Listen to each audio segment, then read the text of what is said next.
Yelele yeye. Iyelele yeye. Thina kwethu. No siyabulela. Yeah man, bulela mina mntwana. Ukuqala manibulele ngexesha lakho. Yeah man. Sikwamkele kwindaba zethu.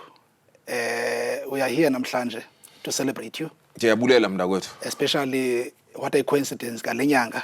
Yeah. Inyanga ye-heritage. Yile kanye yakwantu. Yeah. Quickly usijayivisile. Utsho mnta kwethu. Uthe kwantu. Yeah. Imvelaphi. Inkqubela. Umbulelo wam, inkqubela. Uhambo lwam. Izigi. Izaga. Yeah. Yes, izaga. Ithi xa iqhubeka kanene. Khona unumber. Yeah, zininzi impethu ezweni. Yeah, zininzi. Ocamagu yonke lanto pha. Yes. Mnta kwethu. Now it's been 20 years or 21 years. Yeah, 20 odd years, yeah. Kasiqalele kule minyaka i-20 ulapha kwi-industry. Ngeli xesha wawuqala wawuke wayicinga into kubana uzofikelela lapha. Hayi mnta kwethu ngabe ndiyaxoka mnta kwethu. Xa ndiyicinga kakuhle wena mnta kwethu mna uhambo lwam lube ngenye indlela yabo. Mna kakuhle bendingumbhali womculo not umculi uyafumana. Bendingaculi mna so fortunately ndaba nechomi ke onhlanhla bemafikizolo yabo besikhule ekase yi1 yabo elokishini yi1 so ke ndidecide kulento yomculo ukuthi no yazi intoni khawuthini be serious kancinci ngayo ndiyofunda at least some instrument you know so ke ngoku ndiconvince ke unhlanhla ke ukuthi no masiye esikolweni esi1 sobabini uyafumana so cut a long story short one day ngebreak ke ikhona ingoma ebeyenza with the late Brown Dash so acho ke ukuthi ejo mam ndiyenza le ingoma ethile apha nomuntu othile qha ke ngoku ndistake endaweni ethile uyafumana ngida amanzi amancane nje mamzwakala yabo sihlalele phansi ke ndibethe ke because mina bendizithembe yapha ekubhaleni wena yabo ndoyika lanto yoma phambi kwabantu ndicule yafumana bensoyika londo leyo but anyway ndiyibhaleke ingoma kanhlanhla no Brown Dash ndibe khona e-studio xa bele ivoices ndingucoach ke andithi bhale kwandimi hayi ithi apha ithi phaya so ke amajita se-TS ke anibona ngolo hlobo ukuthi hayi man awubaweli noko uba nawe ke ube neyakho no Brown kulapho ke senza umgezeni umntanami so ke abelungu bathi the rest is history ke okokoko but otherwise ukuphendula umbuzo wakho zange ndayicinga wena mntakwethu yabo ndikhumbula esikolweni ndinonhlanhla benokumkhapha yabo xa siphuma esikolweni let's say she's doing a bona shoot or ishoot nje emagazine so sihambe ke so ndihlale ke ndibone ke ubutsawu yawa hey kuyashuthwa apha babhizi nayo yamikho apha ndiqonda ba andiziboni ndifikelela apho nami ngenye imini yafumana kodwa ke hayi ke ngenceba ke eyonozulu namampinga ke ndilapha namhlanje yabo inceba kaThixo so ndibulela kakhulu kuyo yonke leminyaka yeah ndiqinisekile zikhona i-lesson oye wazifunda apha endleleni zininzi mntakwethu i-lesson yokuqala endiyifundileyo mina ukuba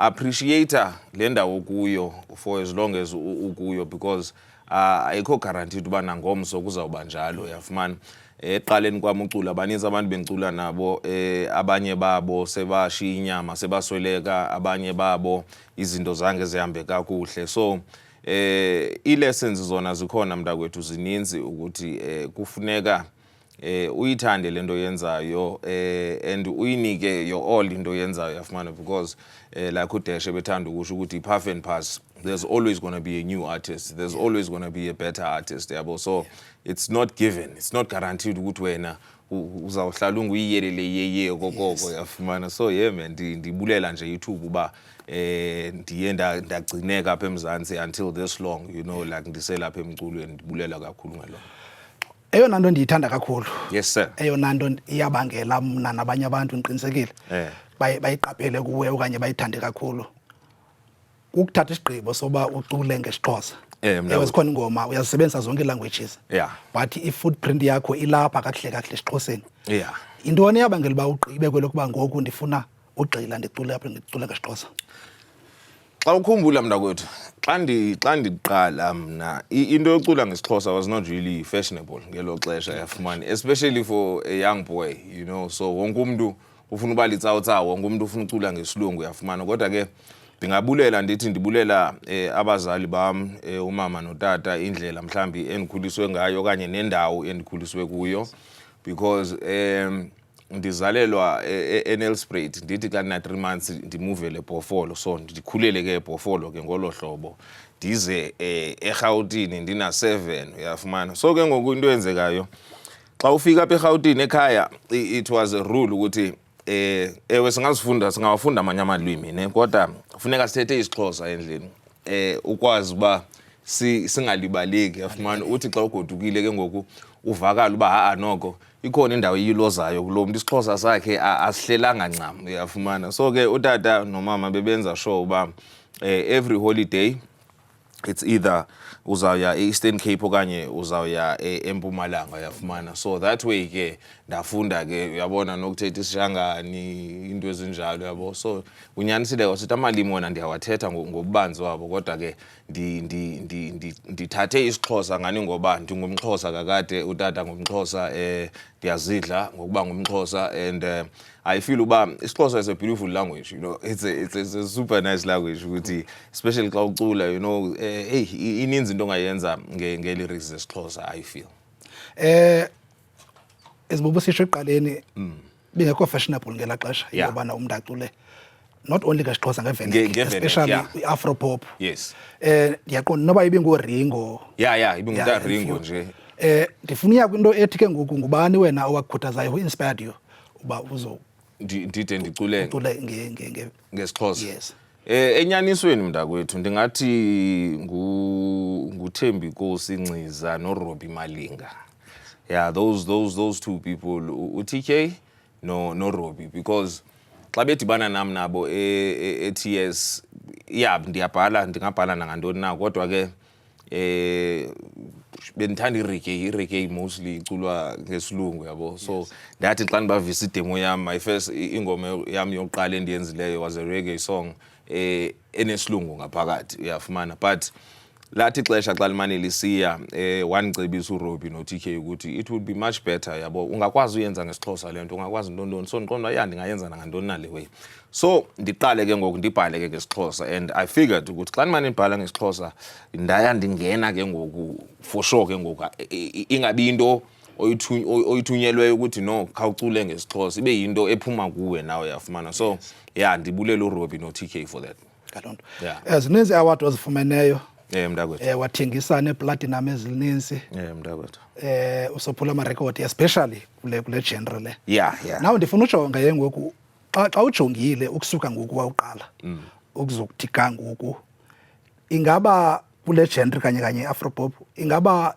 ukhona ukukhula zikhona ii-changes ezikhoyo yeah ndingatsho mna ndithi kukhona ukukhula mntasekhaya because kukhona ii-artists ezintsha yafumana and ngoku kukhona ukukhula because ngoku xa ungayijonga i-Afropop ayisaculwa ncam ngalaa ndlela thina siqale siyenza ngayo yafumana ibi too straightforward yethu xa siqala you know xa ufumene la instrument kaBrenda evula indlela uzimamele kakuhle emva kwevula indlela zonke zinala pattern yevula indlela but nowadays you have a lot of different people bacula ngendlela ezingafaniyo Mlindo the vocal there's uSjava yabo ndimthanda nyani uSjava because the way ayenza ngakhona ungene waphelela kuyo and uyenza ngesintu lento but ifita anywhere uyafumana so ndingatsho ndithi yeah there is growth kukhona ukukhula nama I am actually inspired ngaba abeza emva kuthi nami uyafumana ubona ba okay lento iyakwazi ukukhula idifikele le ndawo nethini yes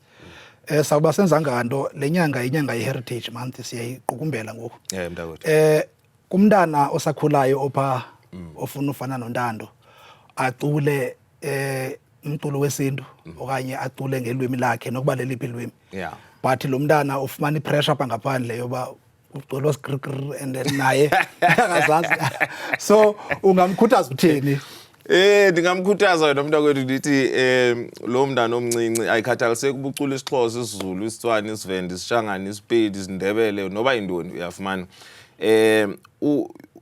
une chance ebhetere eyokuphumelela even outside apha kuthi eSouth Africa xa ecula ngesintu sakhe yafumana ndingamcebisa ndithi azidle ngesintu I mean ngoku ilula yabona thina eqaleni besiphuthaphutha nje ngemfama like ebumnyameni because besingekho sure bizawusebenza kuqala okanye ayizusebenza lento esizama ukuyenza kodwa ke ngethamsanqa yasebenza njengoba busengibuzile ukuthi lukhona na ukhulundo ulibonayo like new artists and everything zikhona so umntana omtsha kulula ngokuba abukele abone ba oh wow I love this guy I love that sound I love into ethile so ngamafutshane namntakwethu ndizama nje ukuthi abantu masizidle ngesintu sethu masizidle ngamalimi yethu I mean umehluko between thina nabantu abaninzi yeka thina apha eAfrika nje masithathe eAmerica your black Americans or whatever they call them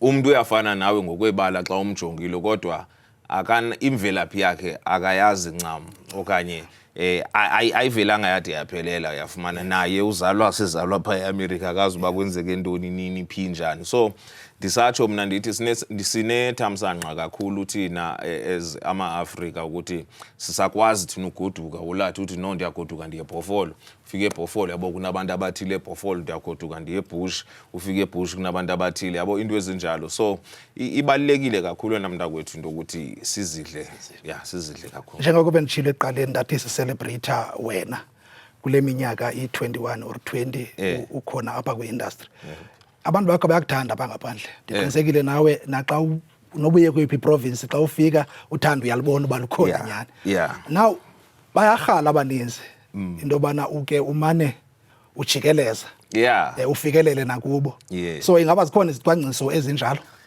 zikhona into ezinjalo wena mntakwethu ndiyazama because umsebenzi wethu usebenza lendlela uba uyabizwa muzi endaweni ethile ukuthi hayi no siyakufuna eBotswana Lesotho wherever yabo eVenda so uya ngokwe-invitation kodwa uba bekuya ngam like le album le ndithi ndibhizi nayo ngoku ndizawuzama ukuba noko ndityelele magumbi amane omhlaba yabo ndizame nje uba ndiyityale as much as I can ndizama ukuya kuwo wonke umuntu because kwakule veki iphelileyo bendidlala eKroonstad abantu baseKroonstad most of them ayingobantu bathetha isiXhosa yabo baxubile bakhona bathetha isiXhosa ndiyayazi but yabo kunabatswana kunantontoni so ipromoter itsho ke ithi hey mfethu uyabona uba bayakuthanda eFree State funeka ndikubuyise yafumana ndithi no ndingathanda mntakwethu as a matter of fact xa ndikhuphe i-album ndizawuzama uba province na province kube nento endiyenzayo yes yeyiphi yona highlight because bendibuze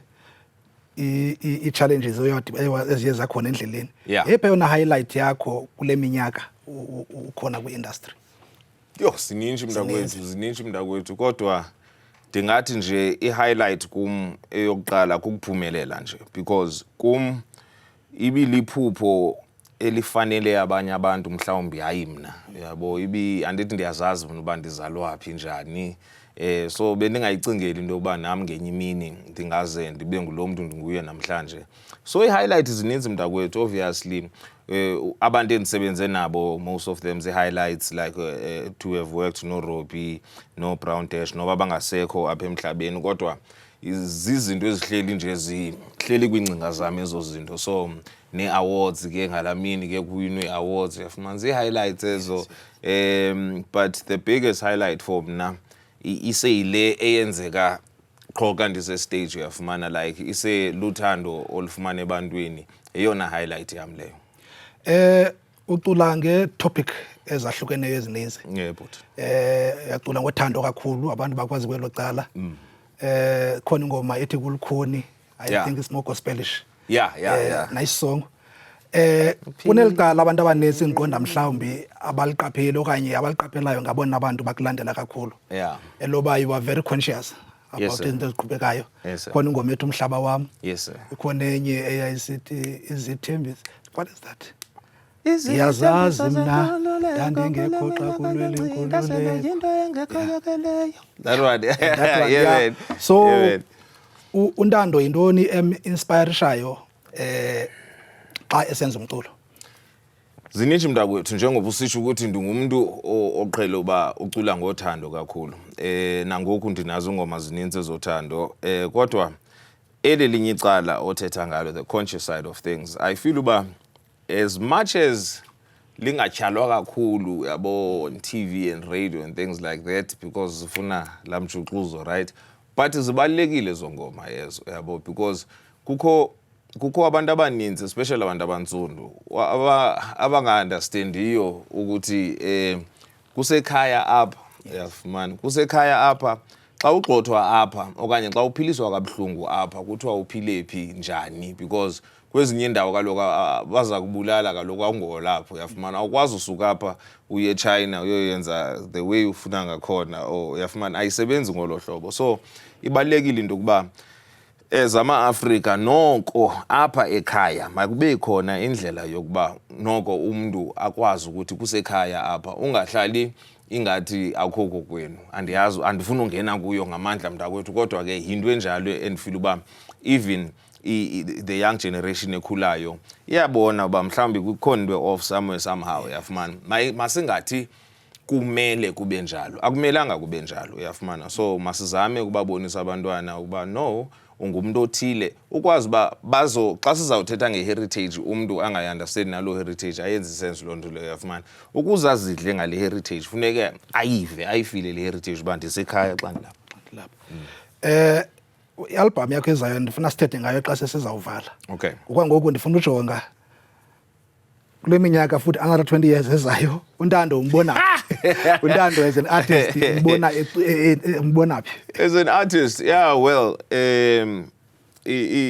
isifiso sami nangokuba ndicule ndide ndiyolala yabo ndiyabawela ndibe ne-opportunity yokusebenza nabantu abaninzi including Oprah Hugh Masikela and I remember bengekho kudala manje ndifike mhlawumbe I was on my first or second album into enjalo kune show esiyenza eMriddle Park and then ndijonge lo muntu ukuthi walixheko uyafumana kodwa he's outperforming everyone pha including better song uta Hugh nge-energy deliverance everything stage presence he has it all uyafumana and xa ndijonga ndithi sisebancinci kuye kodwa he's stronger uyafumana so isifiso sami ukuba hayi ndakuyawude kuyoze kuyovalwa so abalandeli bakaNtando uyabathembisa uba uNtando usezawuhamba nabo kolwambo. Hayi nakanjani mntakwethu kaloku laa nto leya that's why ndithi ndithanda ukuthi ndibulela kubalandeli bam ndibulela kwi-supporters zam because ngaphandle kwabo ndisho nam mhlawumbi ngendayiyeka somewhere somehow ndabone elinye icebo mhlawumbi yafuma okanye ndiyiyeke nje into yokucula but ke uthando abantu abakubonisa lona yiyo into endikhuthaza kakhulu kuba no noma sekuthiwa kumnyama okanye kupink okanye kublue andikwazi ukucula